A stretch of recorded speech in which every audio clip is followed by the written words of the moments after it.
अथ मूर्तिरहस्यम्। ऋषिरुवाच ॐ नन्दा भगवती नाम या भविष्यति नन्दजा, स्तुता सा पूजिता भक्त्या वशीकुर्याज्जगत्त्रयम्।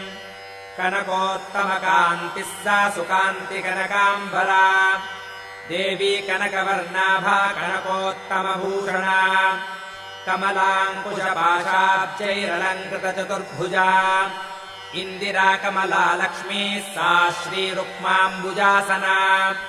या रक्तदन्तिका नाम देवी प्रोक्ता मया नघ, तस्याः स्वरूपम् वक्ष्यामि शृणु सर्वभयापहम्।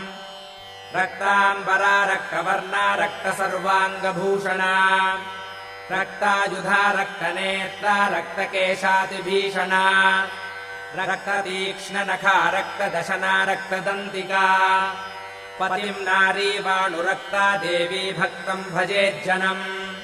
वसुधेव विशाला सा सुमेरुयुगलस्तनी, दीर्घो लम्बावति स्थूलो तावतीव मनोहरौ, कर्कशावति कान्तौ तौ सर्वानन्दपयोनिधि। भक्तान् सम्पाययेद्देवी सर्वकामदुघौ स्तनौ, खड्गम् पात्रम् च मुसलम् लाङ्गलम् च बिभर्ति सा। आख्याता रक्तचामुण्डा देवी योगेश्वरीति च, अनया व्याप्तमखिलम् जगत्स्थावरजङ्गमम्। इमाम् यः पूजयेद्भक्त्या स व्याप्नोति चराचरम्। भुक्त्वा भोगान् यथा कामम् देवी सायुज्यमाप्नुयात्। अधीतेय इमम् नित्यम् रक्तदन्त्यावपुस्तवम्, तम् सा परिचरेद्देवी पतिम् प्रियमिवाङ्गना।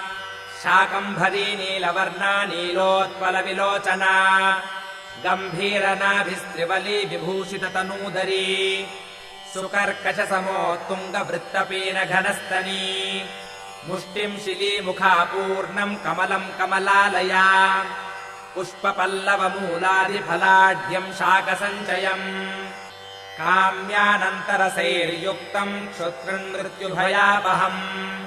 कार्मुकम् च स्फुरत्कान्तिबिभ्रती परमेश्वरी, शाकम्भरी शताक्षी सा सैव दुर्गा प्रकीर्तिता।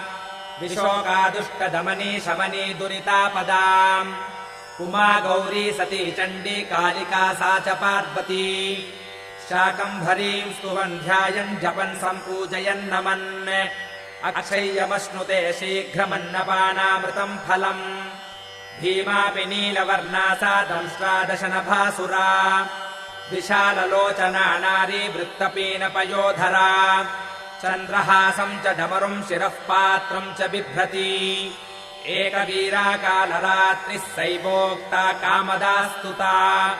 तेजोमण्डलदुर्धर्षा भ्रामरी चित्रकान्तिभृत्, चित्रानुलेपना देवी चित्राभरणभूषिता। चित्रभ्रमरपाणिः सा महामारीति गीयते, इत्येतामूर्तयो देव्या याख्याता वसुधाधिप। जगन्मातुश्चण्डिकायाः कीर्तिताः कामधेनवः, इदम् रहस्यम् परमम् न वाच्यम् कस्यचित्त्वया। व्याख्यानम् दिव्यमूर्तीनामभीष्टफलदायकम्, तस्मात् सर्वप्रयत्नेन देवीम् जप निरन्तरम्। सप्तजन्मार्चितैर्घोरैर्ब्रह्महत्या समैरपि, पाठमात्रेण मन्त्राणाम् मुच्यते सर्वकिल्बिषैः।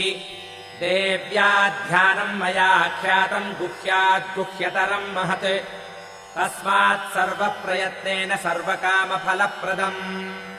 एतस्यास्त्वम् प्रसादेन सर्वमान्यो भविष्यसि, सर्वरूपमयी देवी सर्वम् देवीमयम् जगत्। अतोऽहम् विश्वरूपाम् ताम् नमामि परमेश्वरीम्। इति मूर्तिरहस्यम् सम्पूर्णम्।